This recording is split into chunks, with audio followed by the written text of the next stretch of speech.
He rubbed that cream on my back every night. He said it was to prepare me for what came next. And Lord help me, believed every single word that man whispered in my ear during those dark Arkansas nights when the humidity made my old bones ache something fierce. I'm Thessaly Brown, 179 years old. If you saw me at Hollow Ridge Baptist Church every Sunday morning, sitting in the third pew from the front with my worn leather Bible and my late husband's reading glasses perched on my nose, you'd think I was just another sweet old grandmother who bakes pound cake for the church socials. You'd think I was one of those harmless old ladies who talks too much about her garden tomatoes and keeps butterscotch candies in her purse for the grandchildren. But tonight, sitting here on my creaky front porch with nothing but the cycas and my conscience for company, I need to tell you the truth about what happened in my own house under my own roof. While my granddaughter Lily was off on all those business trips that seemed to come one right after another, I need to tell you about how a simple act of kindness turned into something that nearly broke what was left of my spirit, and how I discovered that sometimes the people who share your blood can cut you deeper than any stranger ever could. This story's been eating at me from the inside out, gnawing at my soul like termites in old wood. I've carried it alone for too long, and I reckon it's time to let it see the light of day. Maybe by telling it I can find some peace. Maybe by sharing what happened to me I can help somebody else who might be walking down that same dark path I found myself on. So settle in with me if you will. Me take you back to when my arthritis was acting up something terrible, and a young man's hand seemed like an answer. Prayer. Let me tell you how love and loneliness can make an old fool out of the wisest woman, and how trust can become the sharpest knife that cuts you. This is my story, and I'm finally ready to tell it all. You know, there's something about being 79 that makes every joint in your body feel like a rusty gate hinge. The doctors, they got all kinds of fancy names for what ails me. Arthritis. They say degenerative. Disc disease. Bone spurs pressing against nerves I didn't even know I had. But all I know is that some nights, especially when the Arkansas air gets thick and heavy like molasses, my back would seize up so tight I couldn't even turn over in bed without crying out. That's how it all started. Really, with pain. Isn't that always the way? The devil comes knocking when you're at your weakest. When you're so desperate for relief that you'd welcome help from just about anybody who offered it. My granddaughter Lily, she's always been ambitious. Got that from her mother's side, not mine.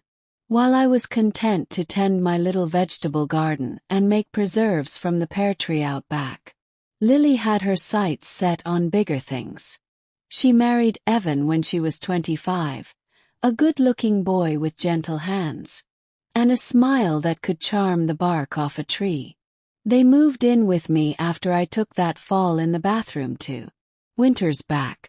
Said they wanted to take care of me in my golden years. Golden years. Sometimes I think whoever came up with that phrase never actually lived past 60. Lily's work started taking her away more and more. Marketing.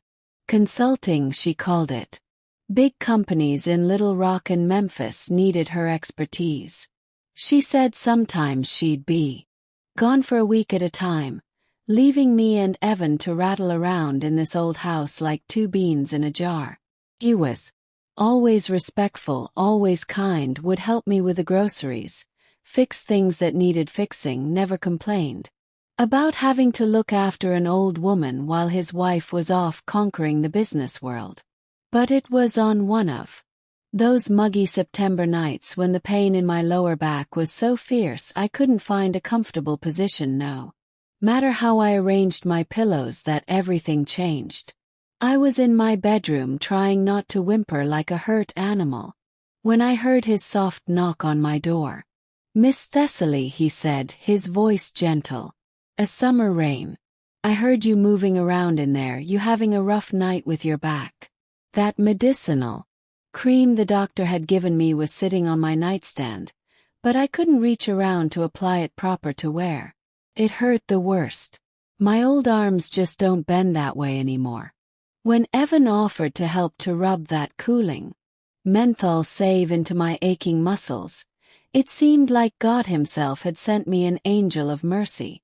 I should have known better. I should have remembered that even angels can fall. But in that moment, desperate for relief and grateful for his kindness, I said yes. I let him into my room, let him sit on the edge of my bed while I turned away from him, modest as I could manage.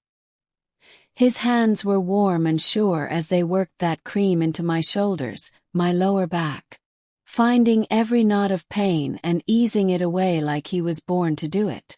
For the first time in weeks, I slept through the break. That should have been the end of it.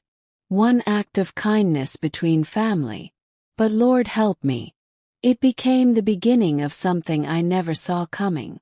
Something that would tear apart everything I thought I knew about love, about family, about trust. And it was right then, in that moment of blessed relief, that the trap was being set around me like a snare for a rabbit. And I walked right into it with my eyes wide shut and my heart full of gratitude. The next morning came soft and golden, the way September mornings do in Arkansas when the summer heat finally starts to break. I woke up feeling better than I had in months, my back loose and pain-free for the first time since I could remember. When I shuffled to the kitchen in my old terry cloth robe, Evan was already there making coffee, humming some tune under his breath while he moved around my kitchen like he belonged there. He looked up when I came in, and there was something different in his eyes, something warmer, more attentive, like he was really seeing me for the first time, not just looking through me, the way most young people do when they're around folks my age. He asked how I was feeling, and when I told him about sleeping through the night without waking up once from the pain, his whole face lit up with genuine pleasure. That's when I started to notice things about Evan that I'd never paid much attention to before. The way he had of really listening when I talked, not just waiting for his turn to speak like so many people do. How his hands were always gentle when he helped me with things, opening jars, reaching high shelves, steadying me when I got up too quick from sitting. He had working man's hands, calloused from his job at the lumberyard, but they were tender as a woman's when he touched me. The cream became our little routine. Every evening when the pain would start creeping back into my muscles, there he'd be with that little jar of menthol salve, asking if I needed help again. At first, he'd just work on my shoulders and the small of my back, keeping everything proper and respectful. But as the days turned into weeks, and Lily's business trips got longer and more frequent, those healing sessions started lasting longer too. He'd tell me about his day while he worked the cream into my skin. Stories about the characters who came into the lumberyard. About the old-timers who still remembered when my late husband, Walter, used to work there before his heart gave out. Evan had a way of talking that made even the most ordinary things sound interesting, like he was painting pictures with his words. His voice was low and soothing with just a hint of that mountain accent from up in the Ozarks where he grew up. I started looking forward to those evening sessions more than I cared to admit. Not just for the relief they brought to my aching body, but for the company, for the feeling that somebody cared whether I was hurting or not. In those quiet moments with just the two of us, with his warm hands working away the knots of pain, I felt less invisible than I had since Walter died. Lily would call. Sometimes during those sessions, her voice crackling through the phone from whatever hotel she was staying in that week. She'd ask how I was doing, how Evan was treating me, if we needed anything from town. I always told her everything was fine, that Evan was taking good care of me, and he was better care than I'd received from anyone in years. What I didn't tell her was how those gentle touches had started to wake something in me that I thought had died along with my husband. How I'd catch myself watching Evan move around the house during the day, admiring the way his shoulders filled out his work shirts, the easy grace he had despite his size. How I'd started taking extra care with my appearance in the evenings, brushing out my gray hair and putting on my better nightgown before our sessions.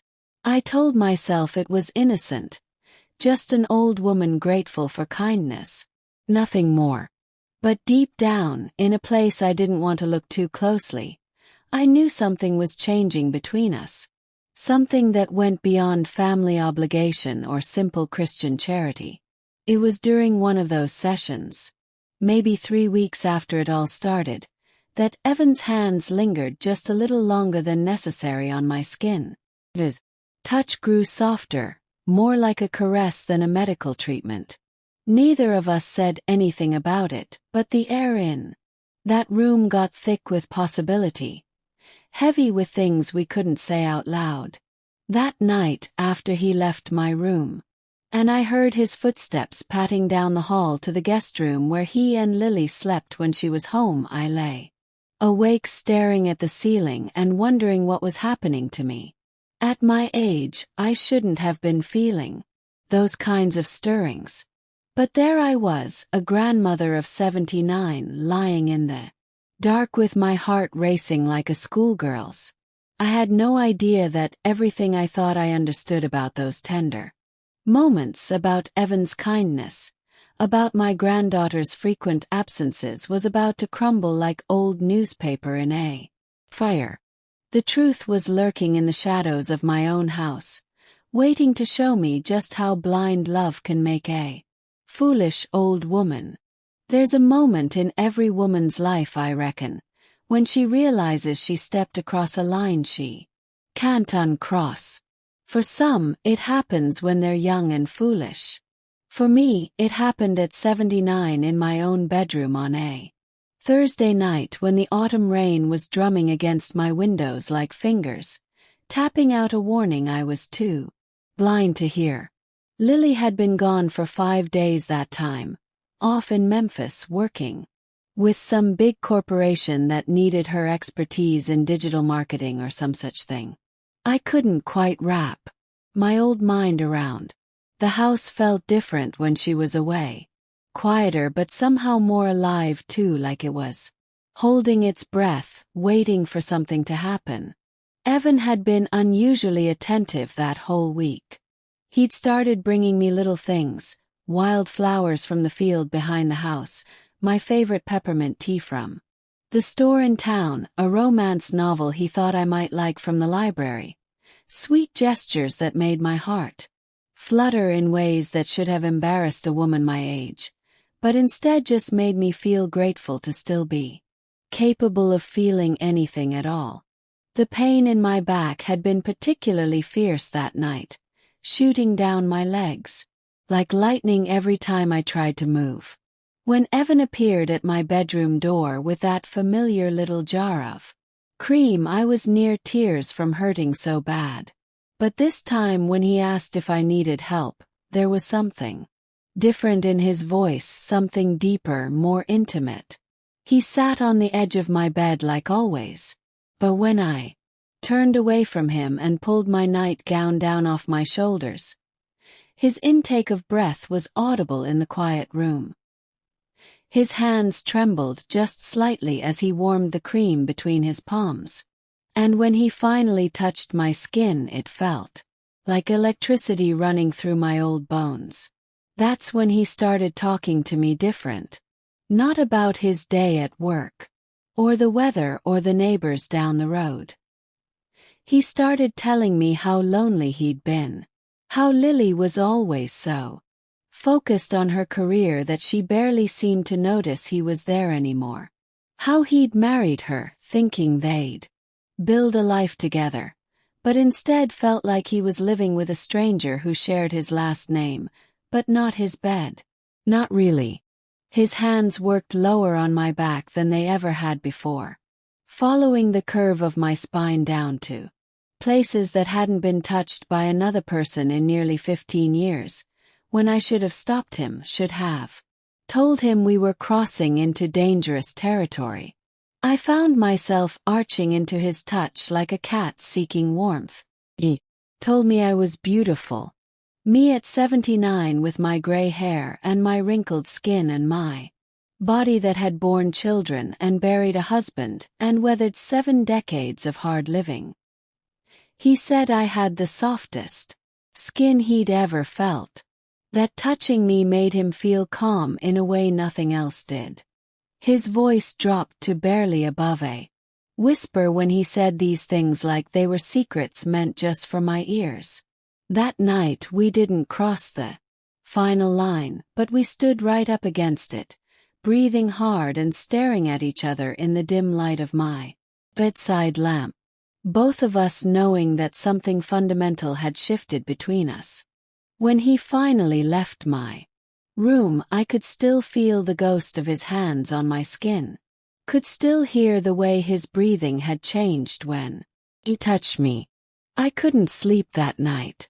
I lay there listening to him, moving around in the guest room down the hall, wondering if he was lying awake too, thinking about what had almost happened between us.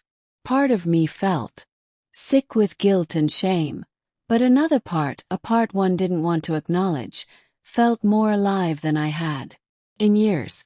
The next morning we could barely look at each other over breakfast. But by evening, when the pain started up again, and he appeared at my door with that jar of cream, we both knew there was no going back to innocent shoulder rubs and casual conversation. We'd opened a door that couldn't be closed. Started something that was bigger than both of our good intentions. I should have seen the signs then.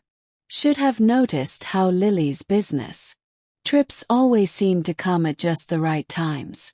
How Evan always knew exactly when she'd be leaving and for how long.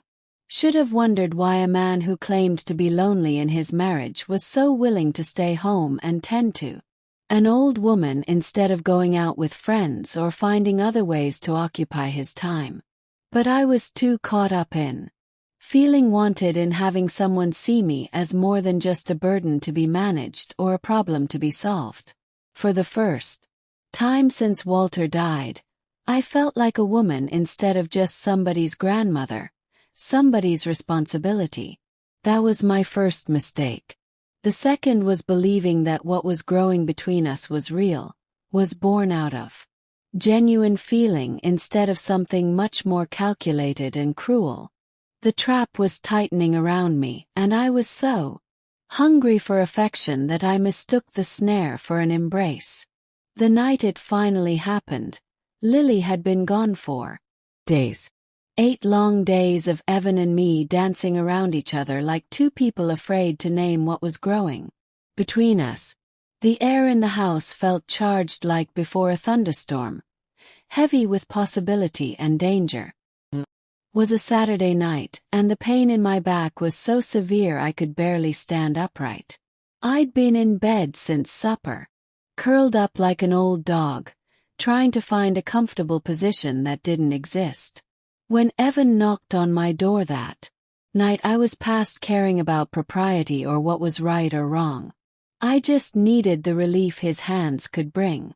But when he sat down on my bed and began working that familiar cream into my shoulders, everything felt different.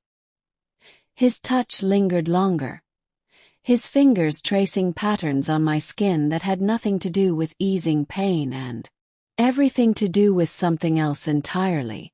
When he leaned down and pressed his lips to the base of my neck, so gentle it was barely a whisper of contact, I didn't pull away. Lord help me. I turned to face him. What happened next wasn't violent or forceful or anything like those terrible stories you hear about. It was tender and slow and filled with a kind of desperate loneliness that seemed to pour out of both of us. He told me I was beautiful, that he'd been thinking about me during the day when he should have been thinking about work. He said touching me felt like coming home to something he'd been searching for without even knowing it. I believed every word. Why wouldn't I? When you're 79 and haven't been touched with affection by another human being in 15 years, when someone half your age looks at you like you're precious instead of pitiful, you want to believe it more than you want your next breath. We didn't go all the way that night. My old body couldn't have handled it. And maybe some part of me still had sense enough to hold back from crossing that final line. But we crossed enough lines to change everything between us. When he held me afterward, stroking my gray hair and whispering how sorry he was that I'd been alone for so long, I felt like I was drowning in gratitude and guilt in equal measure. The guilt should have been stronger, should have eaten me alive, knowing I was betraying my granddaughter, carrying on with her husband like some kind of shameless old fool. But the hunger for human connection, for feeling desired instead of just tolerated, was stronger than my conscience. I told myself we weren't really hurting anyone, that what Lily didn't know couldn't harm her. First night set a pattern that would continue for weeks. During the day, we'd be careful around each other, maintaining the proper distance between a grandmother-in-law and her granddaughter's husband. Come evening, when the pain would start up again, and I'd need help with that medicinal cream, we'd find our way back to each other. It became our secret ritual. He'd massage my back, and I'd let myself pretend that his gentle touches meant something real, something lasting. We'd talk in whispers about everything and nothing.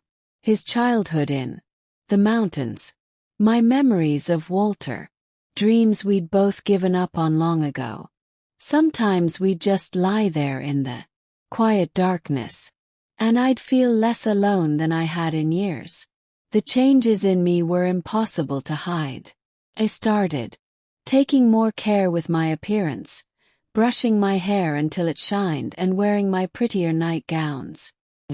Caught myself humming while I did the dishes, smiling for no reason at all. When Lily would call during her trips, I'd find myself struggling to keep my voice normal, terrified she'd hear something in my tone that would give us away. But she never seemed to notice. If anything, she seemed pleased that Evan and I were getting along so well, that he was taking such good care of me in her absence. She'd thank him for being so patient with her difficult old grandmother, and he'd just smile and say it was his pleasure to help family. Family, the word started tasting like ashes in my mouth. 3 weeks into our secret affair, Evan started talking about the future, about how he'd always be there to take care of me, how I'd never have to worry about being alone again. He painted pictures with his words of growing old together, of him being the son I'd never had, the companion to see me through my final years. I should have questioned why a young man would want to tie himself to an old woman's failing health and fading years. Should have wondered what he was really getting out of our arrangement. But I was too intoxicated by feeling. Wanted to ask the hard questions that might have saved me from what was coming. Because while I was falling deeper into what I thought was love, while I was planning a future that included his gentle hands and whispered promises, the real plan was already in motion. The trap that had been set for me from the very beginning was about to spring closed, and I was going to discover just how blind a lonely old woman could be. All those nights I thought he was choosing me. He was really just following instructions from someone who knew exactly how to use my loneliness against me. It was on a Tuesday morning in late October when I first noticed something wasn't quite right. Lily had come home from one of her longer trips the night before, and I was in the kitchen making biscuits for breakfast when I heard her and Evan talking in low voices in their bedroom down the hall. Now, I wasn't trying to eavesdrop, mind you, but these old walls in my house are thin as paper and voices carry whether you want them to or not. I couldn't make out exactly what they were saying, but there was something about their tone that made me pause with my hands deep in the flour, listening despite myself. What struck me as strange was how businesslike they sounded. Not like a husband and wife catching up after time apart, but more like two people going over the details of some kind of plan. Evan's voice had that careful quality it got when he was explaining something important. And Lily kept asking questions that sounded more like instructions than conversation. When they came out for breakfast, both of them seemed different somehow. Lily was more affectionate with Evan than I'd seen her be in months, hanging on his arm and calling him honey this and darling that. But it felt forced, like she was putting on a performance for an audience. And Evan, he could barely look me in the eye, which was strange, considering how tender we'd been with each other just 2 nights before. I tried to tell myself it was just my guilty conscience making me see things that weren't there. After all, I was the one carrying on with another woman's husband. Maybe the awkwardness I was sensing was just my own shame reflecting back at me. But then Lily started asking me questions about my will. Oh, she was clever about it. Started by talking about how worried she'd been about my health while she was away, how Evan had told her about my bad nights with the back pain. She said it made her realize how precious and fragile life was, how important it was to make sure all our affairs were in order. She wanted to know if I'd updated my will recently, if I had all my papers organized where someone could find them if something happened to me. She mentioned how much easier it would be on everyone if I had everything properly documented. My bank accounts, the deed to the house, my insurance policies. Said she'd be happy to help me get it all sorted out, maybe even go with me to see a lawyer if I needed one. The way she talked about it made it sound like the most natural thing in the world. Just a granddaughter looking out for her elderly grandmother's best interest. Something about it made my stomach clench up like I'd eaten something spoiled. Maybe it was the timing of it all coming right after I'd started this secret thing with Evan. Maybe it was how she kept looking at him while she talked, like she was checking to make sure she was saying everything right. That afternoon, while Lily was unpacking from her trip, Evan found me in the garden pulling up the last of my tomato plants before the first frost could get them. He seemed nervous, fidgeting with his hands the way he did when something was weighing on his mind. He started talking about how much he cared about me, how our time together had meant more to him than I could possibly know. But then he said something that made my blood run cold. He said he hoped I knew he'd never do anything to hurt me, that everything he'd done had been because he genuinely cared about my well-being, had been past tense, like whatever was between us was already over, even though nothing had changed that I knew of. When I asked him what he meant, he got flustered and tried to backtrack, saying he was just worried about Lily finding out about us, about what it might do to the family if she discovered our secret. He made it sound like he was trying to protect me, but there was something in his eyes that didn't match his words, something that looked almost like pity. That night, Lily made a big show of going to bed early, saying she was exhausted from her trip. But I noticed she left her laptop open on the kitchen table, which wasn't like her at all. Lily was usually careful as a bank with her work things, never leaving them where anyone else might see them. I told myself I was being paranoid, that the guilt of what I'd been doing with Evan was making me suspicious of innocent things, But I couldn't shake the feeling that I was missing something important, that there were conversations happening around me that I wasn't invited to hear.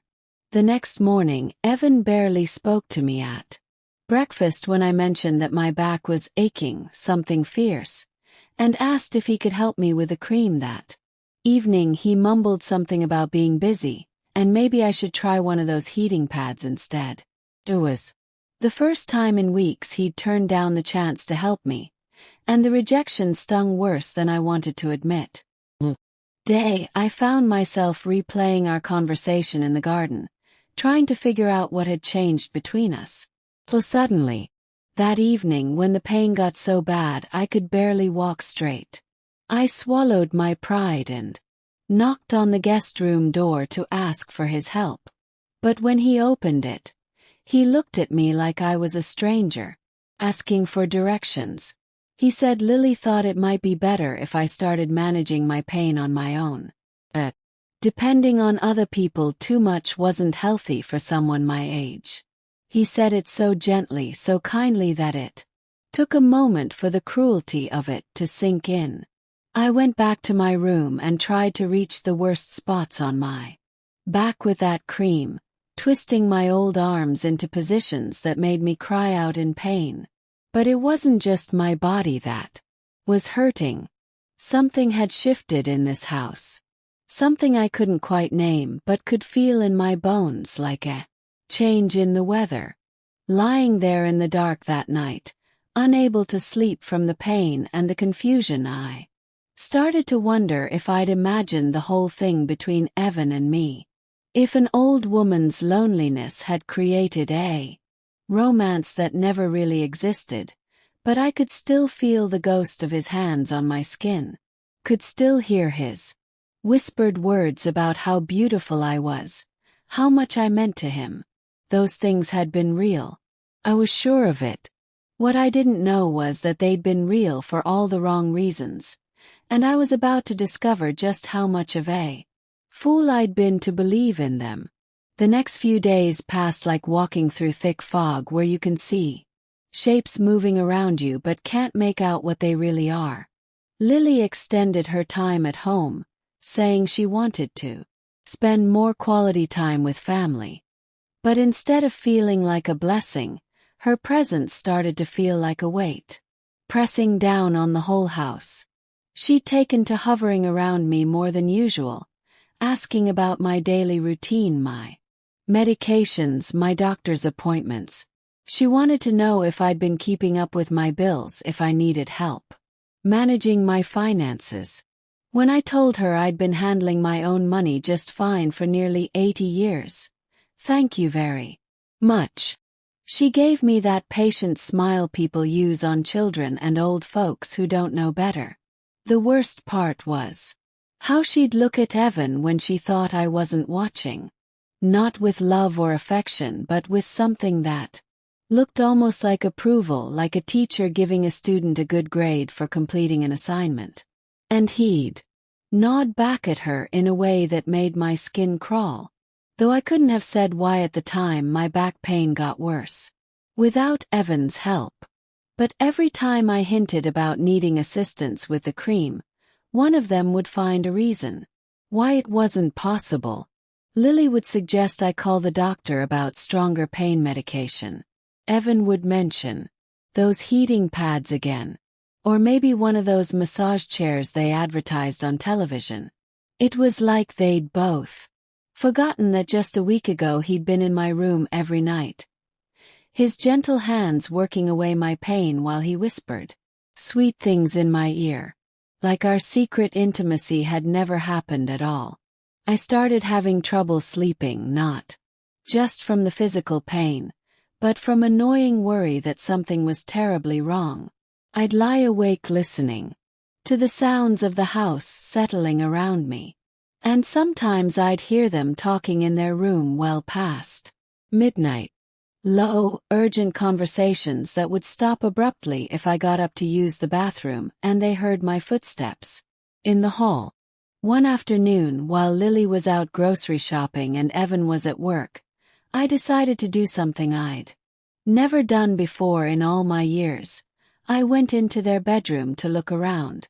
Not to snoop exactly, just to see if I could find some clue about what was making everyone act so strange. The room was neat as always. Lily's clothes hung up proper and Evan's work boots lined up by the closet door. But on the nightstand, on what I knew was Lily's side of the bed, there was a small notebook I'd never seen before. The kind with a little lock that teenage girls use for their diaries. I knew I shouldn't look. Knew it was wrong to go through another person's private things. But the feeling that I was missing something important, that there were secrets in my own house that concerned me directly, was stronger than my sense of proper behavior.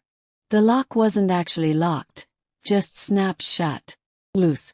When I opened it, what I found made my hands start shaking so bad I almost dropped the book. It wasn't a diary. It was a list of dates and notes written in Lily's careful handwriting. Dates that corresponded exactly with her business trips, with notes beside each one about my behavior, my pain levels, my routine. Things like GT very responsive to attention and back pain. Worse during humid weather, good opportunity and building trust. Successfully. Took me a moment to realize she meant me. Grandma Thessaly. There were notes about my will, about my bank accounts, about the value of the house, notes about my daily habits, my medications, even observations about how I'd been more cheerful and cooperative lately, with a date that matched exactly when Evan had started helping me with the cream. At the very back of the notebook there was a phone number I didn't recognize, with the name M. Stevens, estate attorney, written beside it. I sat there on the edge of their bed, holding that notebook in my trembling hands, trying to make sense of what I was reading. It looked like Lily had been taking notes on me the way a scientist might observe a laboratory animal, recording my behaviors, my weaknesses, my responses to different situations. But why would she need to do that? I was her grandmother, not some stranger. She was studying for a research project. The sound of a car in the driveway made me quickly put the notebook back where I'd found it and hurry out of their room. By the time Lily came through the front door with her bags of groceries, I was sitting in my rocking chair pretending to read my Bible, though the words were swimming in front of my eyes like they were underwater. She seemed unusually cheerful as she put away the groceries, chattering about the people she'd seen in town, the weather forecast, plans for Halloween decorations, normal grandmother-granddaughter conversation that would have warmed my heart any other day.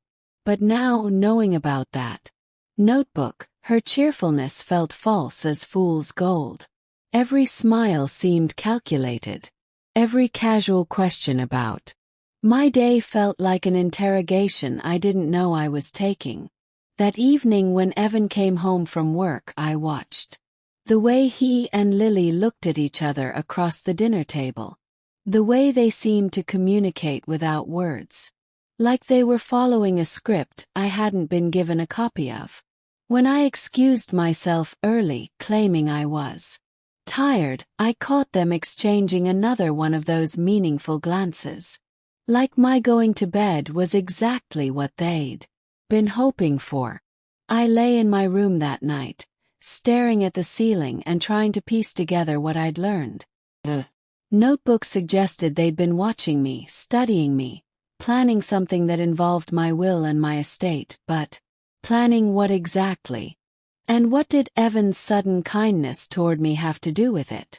Had those tender nights, those whispered words about my beauty, those gentle touches that made me feel alive again, had all of that been part of some kind of plan? The thought made me feel sick to my stomach, not just because it would mean I'd been played for a fool, but because it would mean the first genuine affection I'd felt in years was nothing but an act designed to manipulate me. I wanted to believe I was wrong, that I was letting my imagination run away with me. But deep in my bones, I could feel the truth starting to take shape like storm clouds on the horizon. Something was coming for me. And the two people I trusted most in the world were the ones bringing it. The morning after I found that notebook, I woke up with a decision burning in my chest like swallowed fire. I was going to confront them, not with accusations or anger, but with the simple direct questions that any grandmother had a right to ask her family. If there was an innocent explanation for what I'd seen, they'd give me one. If there wasn't, well, at least I'd know where I stood. But when I shuffled into the kitchen that morning, ready to face whatever truth was waiting for me, I found a note propped against the coffee pot in Lily's handwriting. She'd been called away on another emergency business trip. Something about a client in Dallas having a marketing crisis that required her immediate attention. She'd be gone for at least a week, maybe longer. Evan had already left for work, and the house felt emptier than it had in months. Empty and somehow menacing, like the calm before a tornado when all the birds stop singing and the air gets still as death. I spent that day in a state of nervous energy, jumping at every sound, checking and rechecking the locks on the doors. My mind kept circling back to those notes in Lily's book, trying to make sense of what building trust successfully could. What kind of plan would require studying an old woman's daily habits like she was some kind of specimen? When Evan came home that evening, he seemed different again. Not cold like he'd been the past few days, but almost apologetic, like he was carrying the weight of something he couldn't quite bring himself to say. He made dinner for both of us. Nothing fancy, just scrambled eggs and toast, but he kept glancing at me across the table like he was trying to memorize my face. After we ate, he asked if I wanted to sit on the porch for a while. It was one of those perfect October evenings, cool but not cold, with the last of the autumn leaves rustling in the trees around the house. We sat in the old rockers that Walter had built back when we were first married, and for a few minutes it almost felt normal again. That's when Evan started talking about the future. Not our future together like he had before, but my future specifically. He asked if I'd given any thought to what would happen to me as I got older if my health got worse. He wanted to know if I'd considered moving to one of those assisted living places or maybe hiring someone to come help me around the house. His concern sounded genuine, but there was something underneath it that made my skin prickle with unease. When I told him I planned to stay right here in this house until the good Lord called me home, he got quiet in a way that felt heavy with things he wasn't saying. Then he said something that made my blood turn to ice water. He said he hoped I knew that whatever happened, he'd always think of our time together as special. Past tense again, like he was already saying goodbye to something that hadn't ended yet. When I asked him what he meant by whatever happened, he looked away toward the tree and said, "Sometimes life took turns you didn't expect. Sometimes people had to make hard choices for reasons that might not make sense from the outside." Pressed him for details, but he just shook his head and said he probably shouldn't have brought it up. Said he was just feeling melancholy with Lily gone and the weather turning cold, but there was something in his voice that sounded more like guilt than melancholy. That night I couldn't sleep at all. Kept replaying our conversation, trying to read between the lines of what he'd said. The way he'd talked about hard choices and unexpected turns felt like a warning, like he was trying to prepare me for something without actually telling me what it was. Around 3 o'clock in the morning, I heard him moving around in the kitchen. Soft footsteps, the sound of cabinet doors opening and closing, water running in the sink. I thought about getting up to see if he needed anything, but something told me to stay put, to listen instead. I heard him on the phone speaking in whispers so low I couldn't make out the words, but I could tell from his tone that he was talking to someone he knew well, someone he was comfortable with. The conversation went on for maybe 10 minutes, and when it ended I heard him moving around the house like he was checking things, doors, windows, maybe going through papers. The next morning, he was gone before I woke up. Left a note saying he'd been called in early to work on a special project. Wouldn't be home until late. But when I called the lumberyard around noon just to see how he was doing, they told me Evan wasn't scheduled to work that day at all. That's when the real fear set in. Not just confusion or hurt feelings, but genuine terror that I was in some kind of danger I didn't understand. If Evan was lying about where he was, if Lily's business trip was as convenient as it seemed, if that notebook full of observations about my behavior was part of some larger plan, then I was alone in this house with people who might not have my best interests at heart.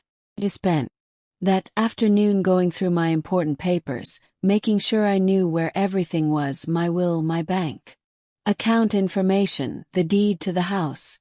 All of it locked in the old filing cabinet in Walter's study, just like it had been for years. But now, knowing that someone had been taking notes about these very things, the familiar documents felt different somehow, less like security and more like targets. That evening Evan came home acting perfectly normal, asking about my day and apologizing for being gone so long. He said the special project at work had taken longer than expected, but he was home now and did I need anything. I wanted to ask him where he'd really been. Wanted to confront him about the phone call I'd heard in the middle of the night. But looking at his face, handsome and concerned and so convincingly innocent, I realized I was afraid of what he might say if I pushed too hard. Instead, I told him my back was hurting something fierce and asked if he could help me with the cream one more time. It was a test, I suppose. He said yes, maybe I was imagining all the sinister undertones. He said no, well, that would tell me something too. He hesitated for just a moment too long before agreeing, and when we went to my room, his touch felt different, still gentle, but distant somehow. Professional instead of intimate, like he was going through the motions of something he no longer wanted to do. His hands worked over my shoulders and back. I found myself wondering if this might be the last time. Not because I was planning to end it, but because I had the strangest feeling that everything was about to change in ways I couldn't control or predict. When he finished and moved toward the door, I called his name softly. He turned back, and for just a moment, I saw something in his eyes that looked like genuine sadness, like he was sorry for something that hadn't happened yet. That look haunted me all through the sleepless night that followed, because it was the expression of a man who knew exactly what was coming next, even if I didn't. The next morning dawned gray and heavy, the kind of October day that makes you think winter's coming, whether you're ready for it or not. I'd barely slept, my mind churning over everything I'd seen and heard in the past few days. That notebook, Evan's strange behavior, Lily's convenient absences, the lies about where he'd been. By the time I heard him moving around in the kitchen, I'd made up my mind. I wasn't going to sit around like some helpless old fool waiting for whatever was coming to hit me. I was going to do something I'd never done in all my 79 years. I was going to snoop properly, thoroughly, until I found out exactly what was going on in my own house. When Evan left for work or wherever he really went during the day, I started in their bedroom, going through everything more carefully than I had before. That notebook was still there, but now there were new entries, notes from the past few days, that made my stomach clench with recognition and dread.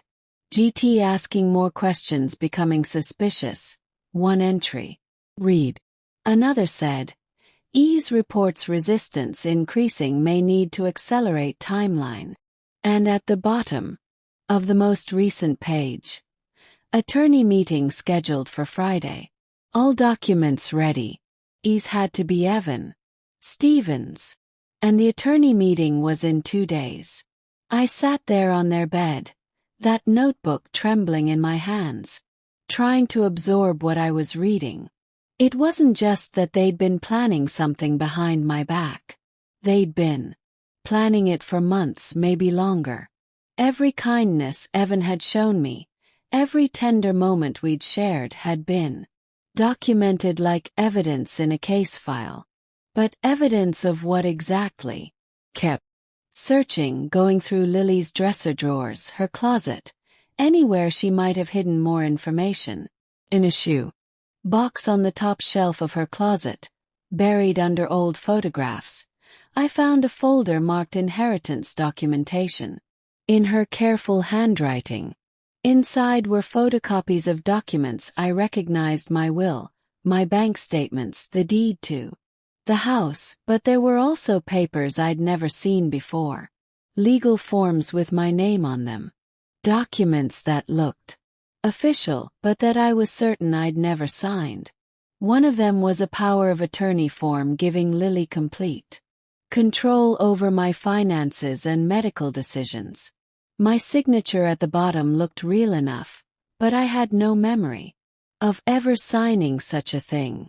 Another document appeared to transfer ownership of the house to Lily in the event of incapacitation or death of the current owner.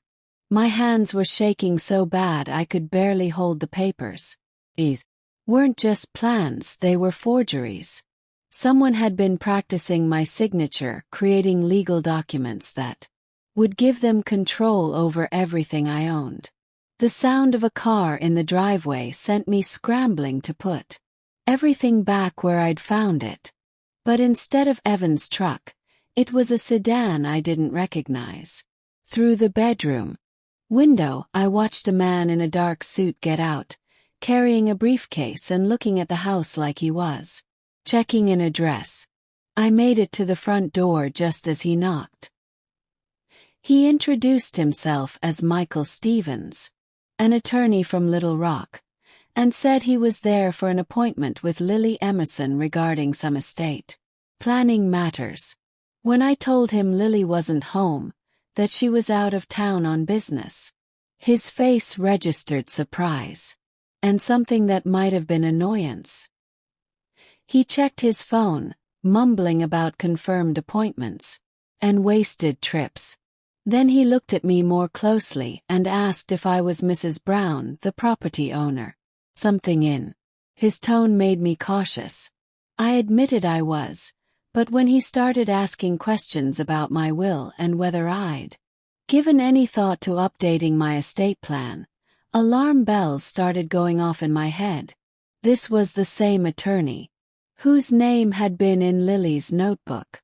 I told him I wasn't interested in changing my will, that everything was already arranged the way I wanted it. But he persisted, saying Lily had been very concerned about my welfare, that she'd explained how I'd been having memory issues and difficulty managing my affairs. Memory issues? That was news to me.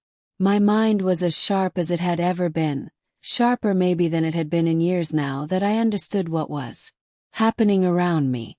I told Mr. Stevens there must be some mistake, that I hadn't authorized any meetings about my estate. His expression shifted then, becoming more professional and distant. He said he'd need to reschedule with Lily directly. But before he left, he mentioned that time was often a factor in these situations, that it was usually best to get affairs in order before health issues made decisions more complicated. After he drove away, I sat in my kitchen trying to piece together what I'd learned. The forged documents, the attorney expecting to meet with Lily about my estate, Evan's behavior over the past months. It was all starting to form. A picture I didn't want to see clearly. They weren't just planning to take my money. They were planning to have me declared incompetent, to use those forged power of attorney documents to take control of everything I owned. Evan's job in all this had been to gain my trust, to make me dependent on him, to create a situation where I'd seem incapable of caring for myself. Every tender moment between us, every whispered word about how beautiful I was, every gentle touch that had made me feel alive again, it had all been calculated to make me vulnerable, to set me up for this betrayal. The worst part was that it had worked. Had become dependent on Evan's help. Had started looking forward to his attention more than anything else in my daily routine. Without meaning to, I'd played right into their hands. But now I knew, and knowing meant I had to make a choice about what to do with the truth. I could confront them when they returned, demand an explanation, threaten to call the police. But I was one old woman against two younger, cleverer people who'd been planning this for months. They'd probably have explanations ready, ways to make me doubt what I'd seen, reasons why I was confused or mistaken, or I could pretend I didn't know anything and try to figure out how to protect myself without them realizing I was on to their game. Neither choice felt safe. But as I sat there in my kitchen, surrounded by the familiar things of a life I'd built over nearly 8 decades, I realized that the scared, helpless old woman they thought they were manipulating wasn't who I really was. I was Thessaly Brown, and I'd survived the Depression, World War II, raising children, burying a husband, and 79 years of life's hardships. Wasn't about to let two smooth-talking con artists steal everything I'd worked for just because they thought I was too old and lonely to fight back. The question wasn't whether I was going to stop them. The question was how. Friday morning came too soon and not soon enough. I'd spent the past 2 days moving through my daily routine like an actress in a play, pretending everything was normal while my insides churned with the knowledge of what was planned for me. Evan had been unusually attentive, almost tender, like a man trying to ease his conscience before committing a terrible act. Lily had returned from her business trip the night before, full of stories about Dallas and client meetings that I now knew were lies. They thought they had me fooled completely. Maybe if I'd been the helpless old woman they believed me to be, they would have. But I'd spent those 2 days preparing for this moment in ways they couldn't have imagined. I'd called my real lawyer, Harold Morrison, who'd handled Walter's affairs and mine for the past 20 years. I'd explained the situation to him in careful detail, and he'd assured me that any documents I hadn't personally signed in his presence would be worthless in court. More importantly, he'd helped me set up a little insurance policy of my own. I'd also done something that would have seemed impossible to the frightened woman I'd been just a week ago. I'd installed a small recording device in my bedroom. Nothing fancy, just one of those digital recorders they sell at the electronics store, hidden behind the old jewelry box on my dresser. The attorney was scheduled to arrive at 2 o'clock. At 1:30, Lily knocked on my bedroom door with that sweet, concerned smile she'd perfected over the months of planning my downfall. She said, "Mr. Stevens was coming to help us organize my affairs to make sure everything was properly documented in case something happened to me." She spoke to me like I was a child who needed things explained simply, using that patient tone people reserve for the very old or very simple. Told me she'd been worried about me lately, that she'd noticed I'd been forgetting things, getting confused about dates and events. She said Evan had mentioned that I sometimes seemed disoriented when he helped me with my medications, that there had been nights when I'd called him by Walter's name or talked about people who'd been dead for years. Every word was a lie, but delivered with such convincing concern that I almost started to doubt my own memory. Almost. But I held on to the truth like a lifeline. I knew exactly who I was, what I'd seen, and what they were trying to do to me. When Mr. Stevens arrived, the three of us gathered in my living room like civilized people having a normal business meeting. He spread his papers across my coffee table, the same forged documents I'd found in Lily's closet, along with some new ones that looked even more official. He explained that Lily had been concerned about my welfare, that she'd observed troubling signs that I might not be capable of managing my own affairs much longer. He spoke about me like I wasn't even in the room, discussing my declining mental capacity and inability to care for myself properly, as if these were established facts instead of fabrications. The power of attorney documents sat on top of the pile, my forged signature clearly visible at the bottom. That's when I made my move. I picked up the document and examined it closely, as if I was trying to remember signing it. Then I looked up at all three of them and said in the most confused voice I could manage that I didn't recall putting my name on this particular paper, but that my memory wasn't what it used to be. The relief in their faces was unmistakable. They thought I was giving them permission to proceed, admitting to the mental confusion they'd been claiming I suffered from. Mr. Stevens pulled out another set of documents, papers that would transfer the house deed directly to Lily, allegedly to protect the property from potential nursing home.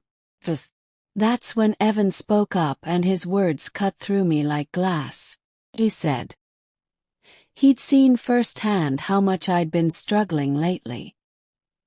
He described evenings when I'd been so disoriented that I'd asked him to help me with things that weren't appropriate, when my confusion had led me to misinterpret his kindness as something else entirely.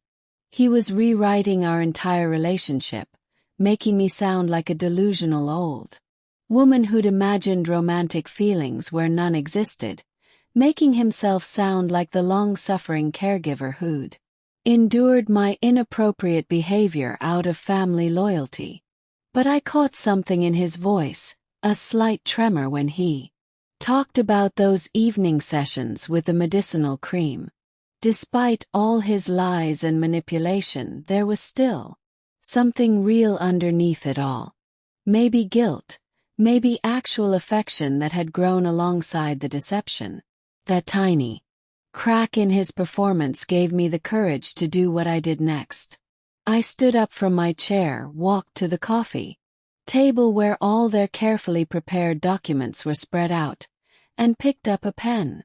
For a moment they all held their breath, thinking I was about to sign away my life's work and my independence. Instead, I looked directly at Mr. Stevenson, said in the clearest, strongest voice I could summon, that I had never signed any power of attorney document, that my signature on these papers had been forged, and that I was perfectly capable of managing my own affairs. The silence in that room was deafening. Lily's face went white as paper. Evan looked like he'd been struck by lightning, and Mr. Stevens began shuffling through his papers with the desperate efficiency of a man realizing he'd been duped. But I wasn't finished. I told them about the notebook I'd found, about the months of surveillance and planning, about the fake business trips and manufactured scenarios. I told them I knew exactly what they'd been trying to do and that I had evidence of their fraud. That's when the masks finally came off and I saw my granddaughter and her husband for who they really were. Lily's sweet, concerned expression dissolved into something cold and calculating. She said I was obviously having one of my confused episodes, that my paranoid delusions were exactly why these legal protections were necessary. She turned to Mr. Stevens and suggested they proceed with the documents regardless of my objections since my mental state was clearly compromised. But Evan surprised me. Instead of supporting Lily's lies, he stood up and walked to the window, staring out at the yard where he'd helped me with my garden work. When he finally spoke, his voice was barely above a whisper. He said he couldn't do it anymore, couldn't keep pretending that what they'd done to me was justified. He said I'd never been confused or disoriented, that I'd been kind and trusting and deserving of better than what they'd planned for me. That admission hung in the air like a confession, and suddenly Mr. Stevens was gathering up his papers and making excuses about needing to verify some information before proceeding. Within minutes he was gone, leaving the three of us alone with the wreckage of their scheme. Lily turned on Evan with a fury that revealed exactly who she really was underneath all that fake sweetness. She accused him of ruining everything, of being too weak to follow through with their plan. She said they'd invested too much time and effort to quit now, that they'd find another way to get what they deserved, as if my life's work, my home, my independence were somehow owed to them for the inconvenience of having to take care of an aging relative. That's when I realized that as devastating as this betrayal was, I was also free. Free from the guilt of my secret affair with Evan. Free from the confusion and self-doubt they'd been deliberately cultivating. Free from the fear of being alone and helpless. I was 79 years old. I'd been lied to and manipulated and nearly robbed of everything I owned. But I was still standing, still sharp enough to see through their deception, still strong enough to fight back when it mattered. The trap they'd set for me had failed. But now I had to decide what to do with the two people who'd tried to spring it. The silence that followed Lily's outbursts stretched between us, like a chasm that could never be crossed again. Evan stood by the window with his shoulders slumped like a man carrying the weight of his own shame, while my granddaughter paced the living room like a caged animal, her careful mask completely abandoned. Now that their scheme had crumbled, what happened next surprised even me. Instead of anger, I found myself feeling a deep bone-tied sadness for all of us, for what we'd lost, for what had never really been there in the first place, for the family bonds that had been twisted into weapons against the very person they were supposed to protect. That's when Lily made one final attempt to salvage their plan, and in doing so, revealed the most devastating truth of all. She sat down across from me, her face softening into something that almost resembled the granddaughter I'd raised after her parents died when she was 12. She told me she was sorry I'd found out this way, that they'd only wanted to protect me from nursing homes and medical bills that would eat up everything I'd worked for. But then she shattered whatever small hope I might have held for redemption. She said they'd been planning this since the day they moved in with me. Not just the legal documents, but everything. Every kindness Evan had shown me, every moment of intimacy we'd shared, every whispered word that had made me feel beautiful and desired again, all of it had been choreographed from the very beginning. The business trips hadn't been real. Lily worked from home. Always had. Those weeks when I thought she was away building her career were carefully planned absences designed to give Evan time to work on me, to break down my defenses and make me dependent on his attention. They'd researched my loneliness, my isolation, my need for human connection after 15 years of widowhood. The medicinal cream, the tender massages that had awakened feelings I thought were dead. None of it had been real. But the most crushing revelation came when Lily explained why they'd needed my cooperation so desperately. They were in debt, serious debt.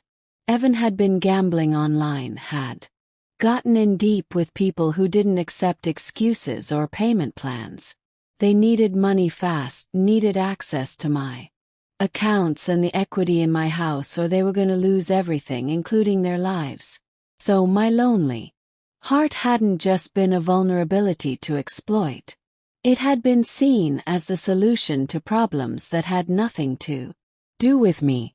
In that moment, I understood something about myself that I'd never recognized before.